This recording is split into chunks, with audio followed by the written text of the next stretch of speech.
Hey everyone, welcome to this week's episode of the Cross-Chain Insider, a weekly roundup of all news traveling across chains, brought to you by LI.Fi. I'm Mark, member of the biz dev team at LI.Fi and a hoodie enthusiast. My Gigabrain co-host is Arjun, the jack of all trades and master of everything here at LI.Fi. What is up, Arjun? Not Nomad. That was, yep. Okay, so this is the August 8th recording of the Cross-Chain Insider. As usual, Arjun published all the news in this podcast via a newsletter, which you can see on the screen.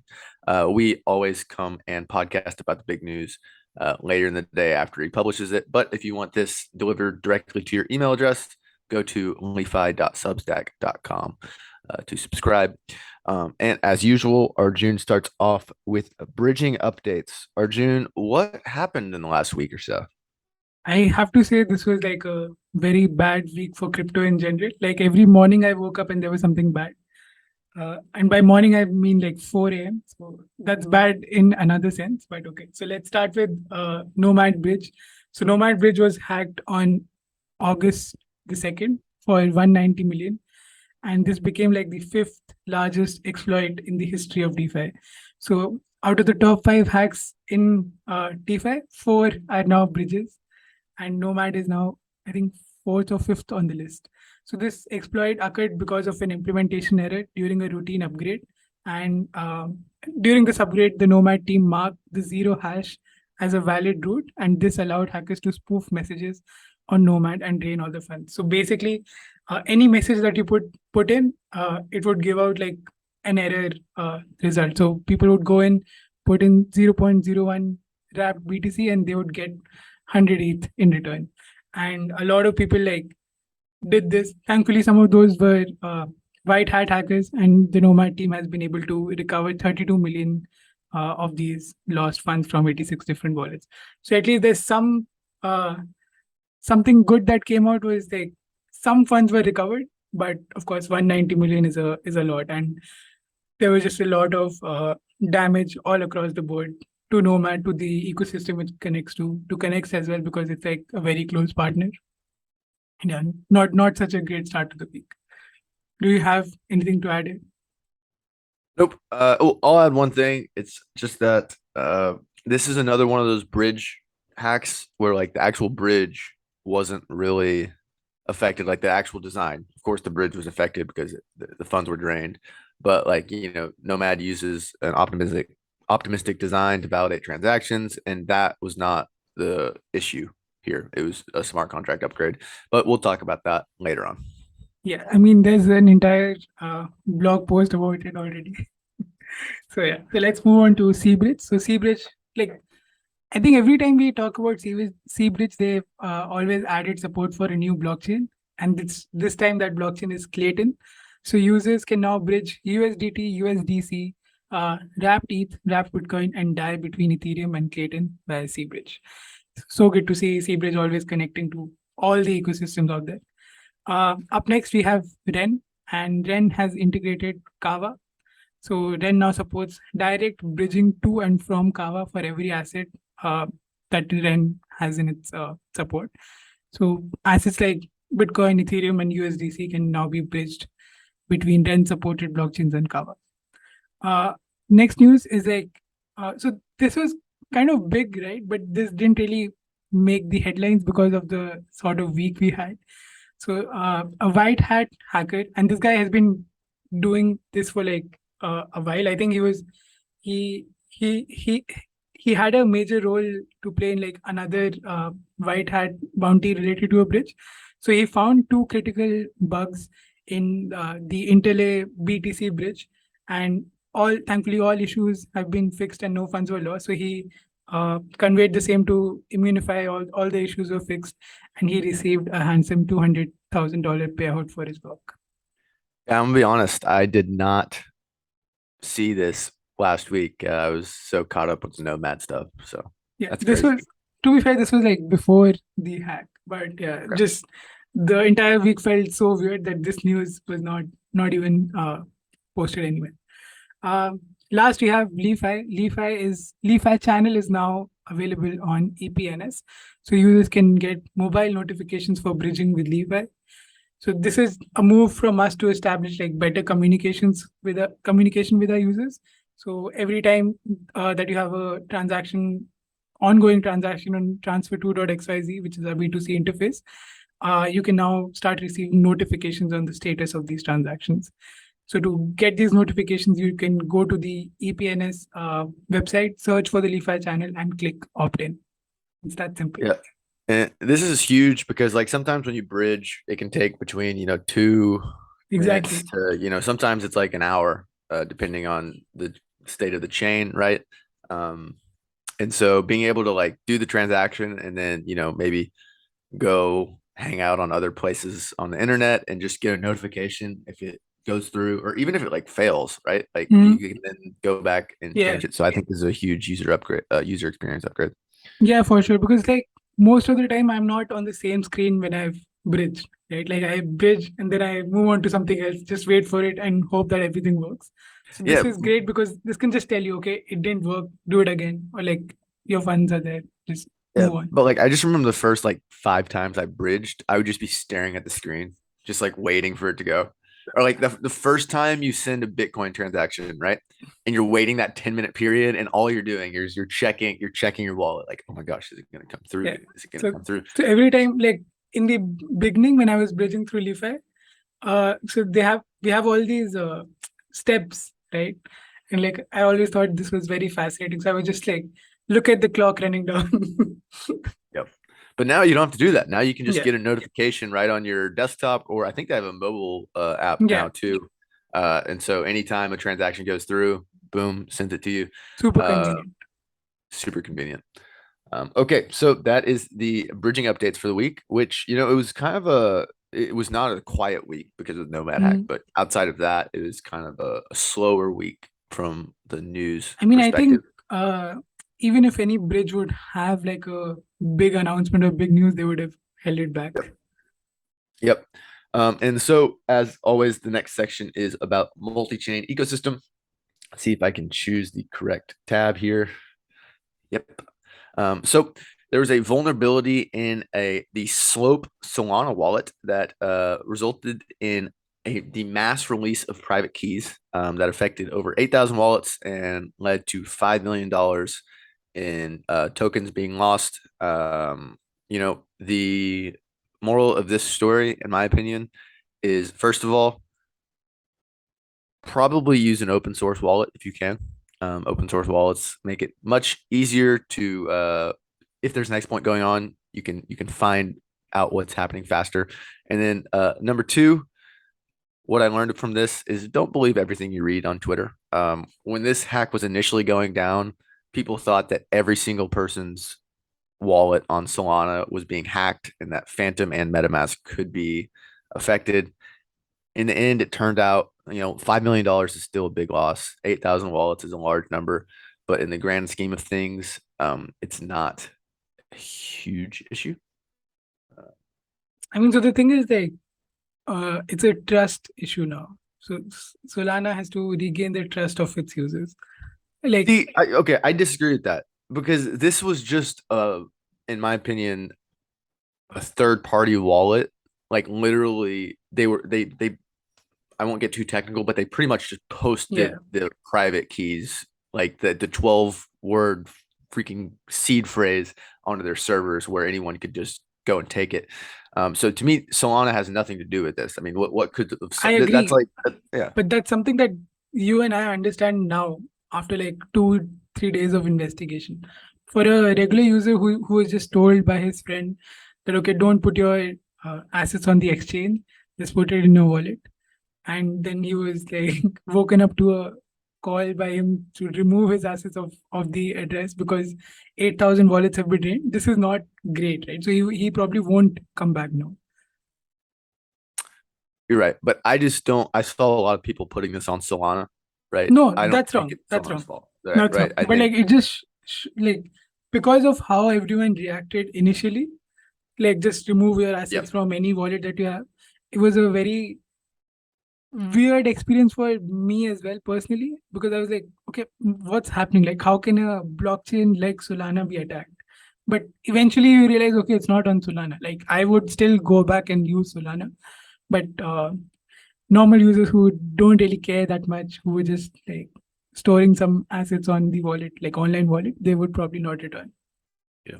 Luckily for me, I had like, $7 left on Solana because I bought so many NFTs back in the day, and all the NFTs are illiquid as all get out. So I wasn't too I worried was about like, it. this was the first time I like opened my Phantom wallet in 3 months, Yeah. and I checked my NFTs, and I was like, not worth it. I put Yeah, half of them. I put the half of hacker them could on have trading. like the hacker could have drained them and been like, "Oh gosh, no, I don't want these. Take them back, take them back, take them back." Okay, next up, we have a proposal from Ave's team. Not Ave's team, but I think it's from Mark Zeller, who is the head of developer relations at Aave. They want to freeze the phantom Aave V3 market, citing risks involved with bridges and the market's inability to generate sufficient revenue for Aave DAO. So this is really, really, really interesting proposal. Essentially, the phantom iteration of Aave has about $9 million in TVL. It's generating between $30 and $300 a day for the DAO, which is not that much money. And because the phantom iteration of Aave is dependent on multi-chain, which the actual proposal comes out and says that it's not multi-chain's fault Yeah, that like they're proposing to freeze the assets. What they're saying is that if there's even a slight risk, like like a 0.0000001% chance that multi-chain could be exploited, it's not worth having $9 million of TVL on Phantom for $30 to $300 of revenue a day. So that's why they're proposing to freeze the market there. I believe the voting period starts today, so people but can the go the vote on that. question is like the other reason is because of the market not generating sufficient revenue, right?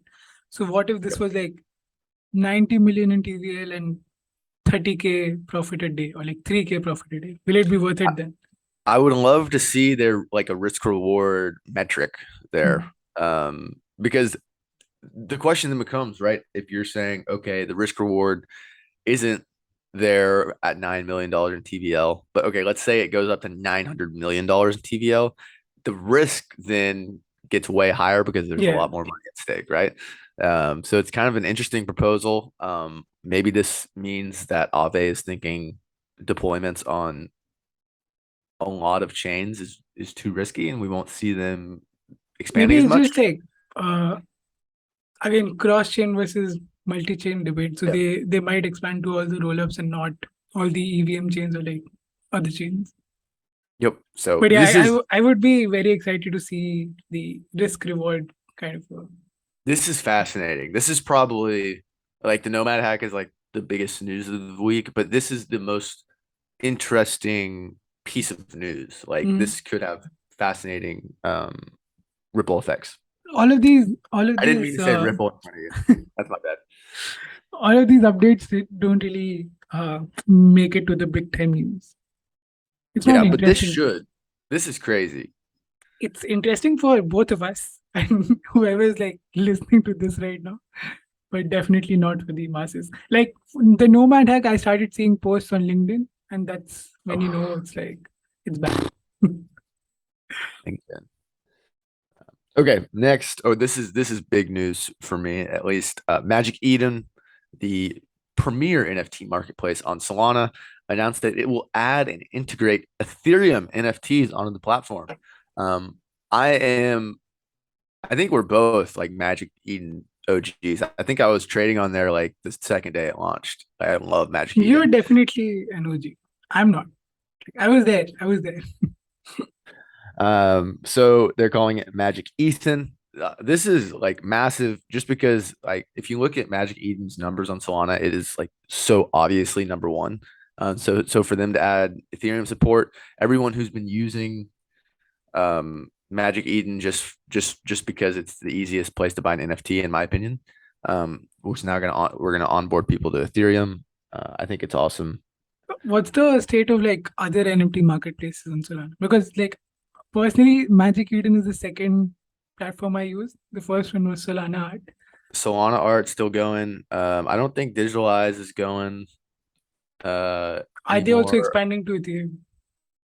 They are. I'm asking. Oh, I don't think so. I think Magic Eden's the first one. So this is I'm super excited about this.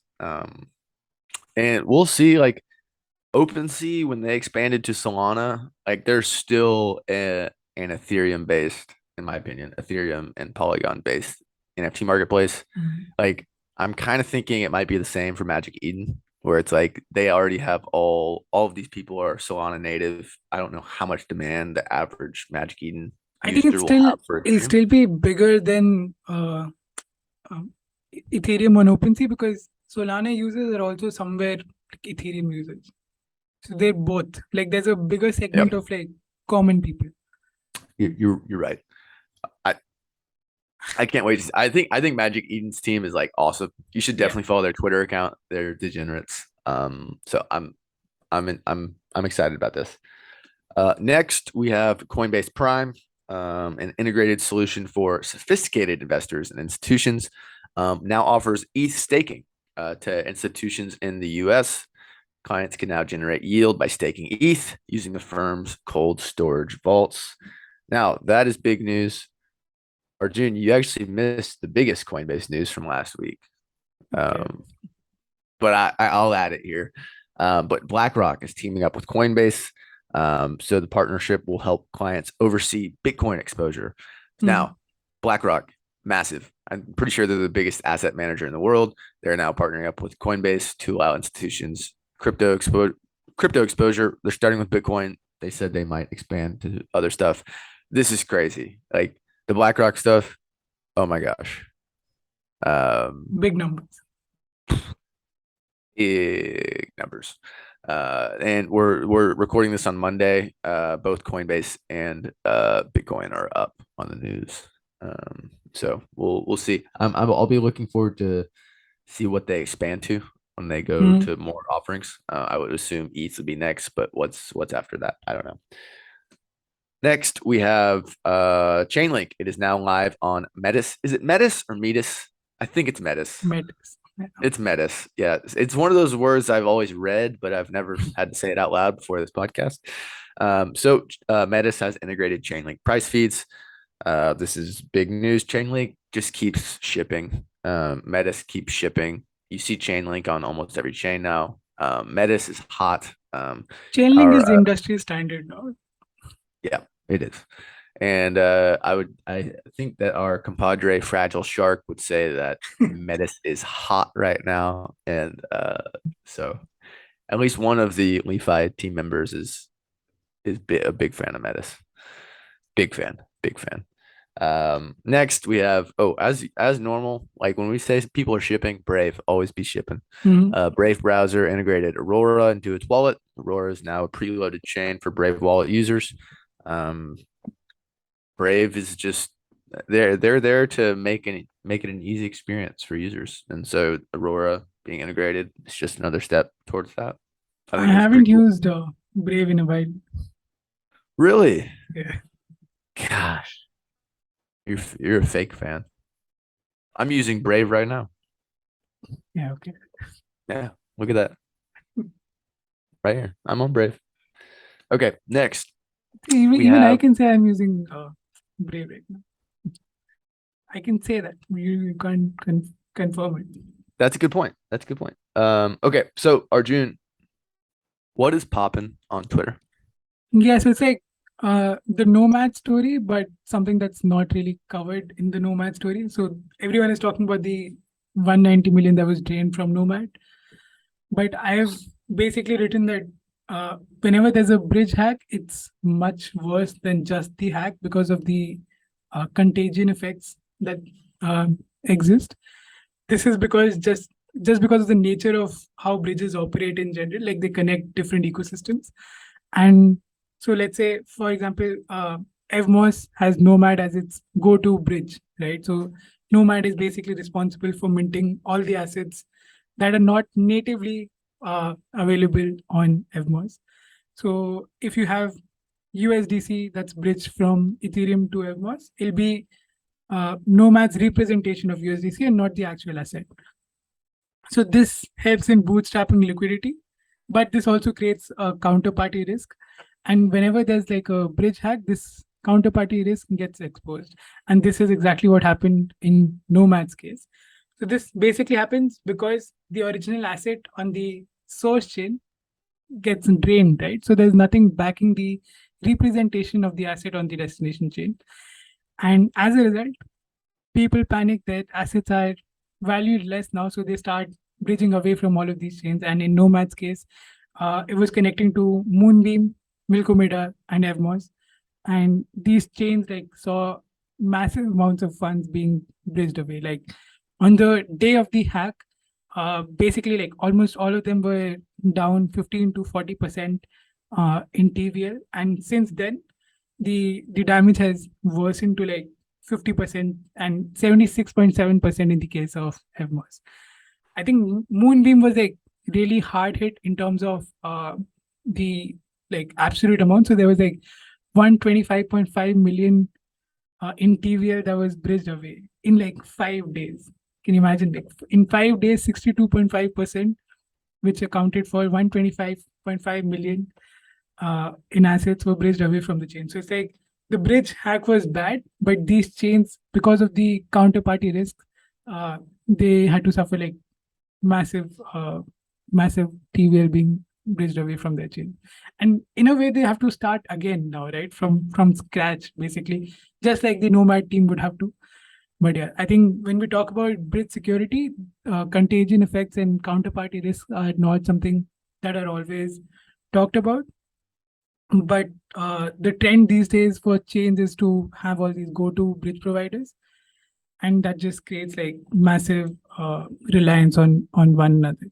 So I think I wrote this in my closing thoughts as well. We need to reflect on all the bridge hacks and build secure bridges theoretically and also practically, which is like implementation wise. So theoretically, Nomad was like an optimistic bridge, which we considered one of the safer or like secure bridge designs, but practically on an implementation level, there were errors and they were exposed, and because of that, the Nomad team had to suffer, and all these chains also had to suffer, and all the applications on these chains. So imagine like there are just so many layers of damage, right?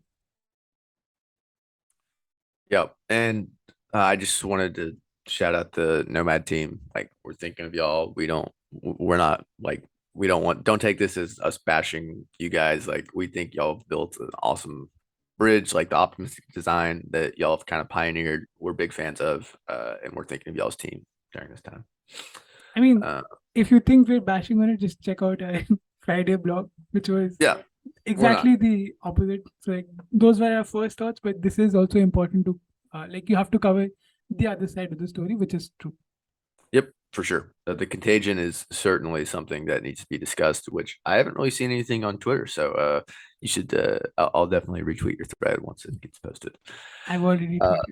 oh, you already tweeted it? Yeah. Sorry, I've been like working this morning. I haven't been on Twitter. It's my You've been bad. sleeping. It's fine.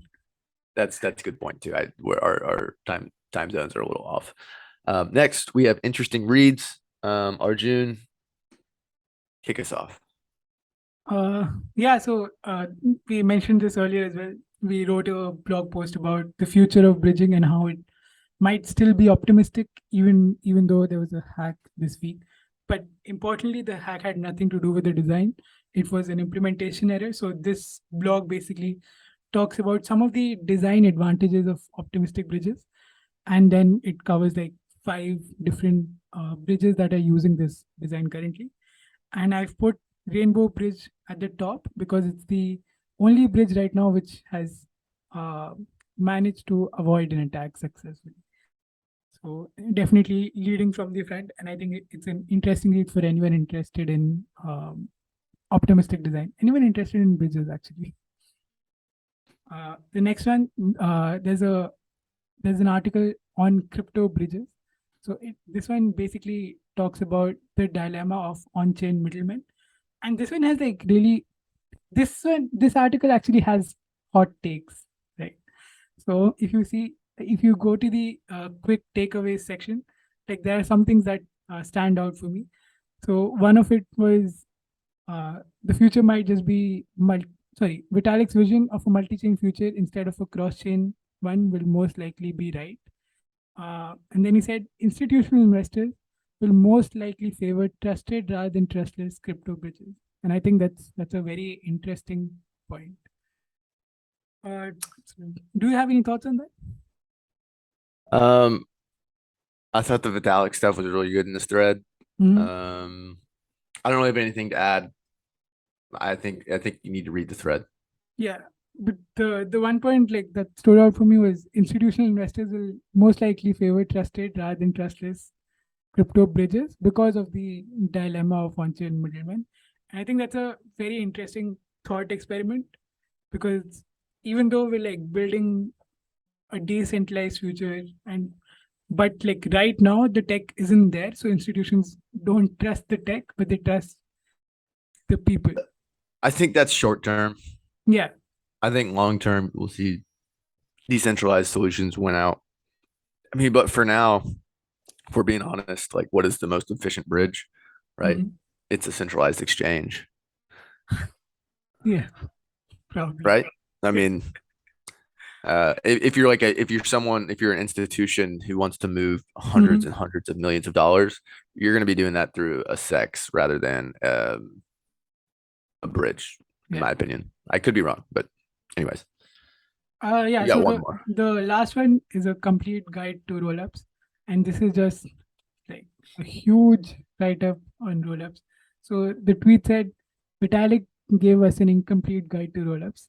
I present the complete guide to rollups, and he didn't disappoint. So this is everything you can possibly know about rollups. It's there. It's there in this article. And the best Um, part for me, this is publicly available. No fees for anyone to. yep. And before you read this one, you should probably read his deep dive on Ethereum and Celestia. Um, Mm, both of those are like the 101 coursework to be able to understand the roll up section. I'm still parsing through it. I haven't finished it quite yet. It's a long read, it's but a I'm very working on it. long, but like I think it's worth it. Oh, it's so good. So Okay. many memes. So many memes. So many memes. Okay. From my end on recommended reads or interesting reads. First we have the co-founder of D-Bridge gave the deets on a Lazarus group attack that hit D-Bridge, where they sent a new salary adjustments file, which contained some really malicious code that could have absolutely messed up D-Bridge. And he kind of went through what happened. Guys, don't click links that you haven't from emails that you have not like looked at the full email and certified that hey, this is actually the person it says it is. I think Um, the attackers have also hacked human behavior because the file never says okay, new task. Yep. It's always about salary adjustment. Like give Yep. them hope. Yep. Yeah, like if I was a hacker, I'd definitely put like airdrop details. What? Click. Token Uh, allocation. yeah, token allocations. Click. And so, yep, that's a good thread. Lastly, we have a chain analysis blog post talking about the vulnerabilities in cross-chain bridge protocols. As you can see if this, I guess that doesn't zoom in there. Let me zoom in. Here we go. Bridge hacks are in orange. 2022 has been a brutal year for bridge hacks. Anyways, do you have anything else to add? That's kind of the end of the pod. Uh, Hot take. What's your hot take for this year? oh, what's my hot take? It's not really a hot take. I'm just working on a blog post right now that I'm gonna try to do 42.0 cross-chain use cases. Uh, Just like I feel like one of the like we talk about security and design all the time, which are like obviously like super, super, super, super, super important topics. But like I don't think people understand like why you need to bridge assets in the first place, right? Mhm. Like I think it's like, oh, why do I actually need to do this? I'm gonna write a really long article about that. It's not gonna be that long. It's gonna be like 1,000 Yeah. words, but there's gonna be a lot of bullet points. And so I'm excited about that. What do you got? I'm actually excited about like diving deeper into practical security for bridges. So I think we've covered theoretical knowledge about bridges a lot, but practically, even I don't know too much about like what are the aspects you should look out for. So I think What do you mean multi-chain, practically? like implementation wise, what are the things that you need to take care of? So multi-chain, they published a blog post about their like security procedures. So I've read that, and I'm kind of interested to dive deeper into what other things like can help out. Like audits are of course there, but what else? Like what are the security procedures that you can do? And like the other thing I was seeing a lot on Twitter by bridge builders was TVL as a metric was kind of very bad uh, for bridges because it's like it becomes more attractive for a hacker to drain. So that's something that I'll look into deeper. Uh, do we actually see TVL as a good thing or a bad thing? Ooh, But yeah, I think the thing is, whenever a hack of this proportion happens, like all the takes are the opposite side of the hack. So whatever Nomad did will be pointed out as bad, and then whatever bridge didn't get hacked, those practices will be like highlighted as, oh, we do this, we're better.